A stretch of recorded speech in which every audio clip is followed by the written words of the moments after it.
The two voices. There are two voices inside you. You've heard them. One tells you to wake up early. The other says, stay in bed. One tells you to work. The other says, you can do it later. One pushes you forward. The other pulls you back. And every day, they fight. Not outside. Inside your mind. One version of you wants discipline, wants growth, wants more from life. The other wants comfort, wants ease, wants to avoid anything difficult. And here's the truth. Both are you. Not good versus evil. Not right versus wrong.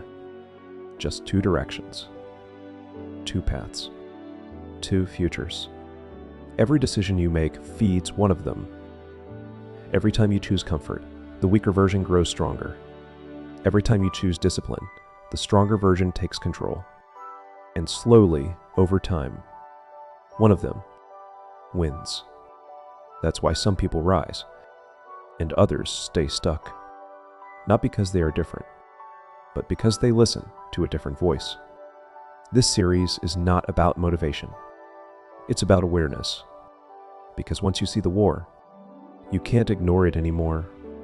You start to notice it in every moment, every hesitation, every excuse, every opportunity. And that's where everything changes. Because now you have a choice. Not once, but every second. Which voice will you follow? Which version will you feed? Which life will you create? This is not a story about success. This is a story about control. Control over your thoughts, your decisions, your identity. Because in the end, you don't become what you want. You become what you choose repeatedly. And the war, it never stops. But you can decide who wins.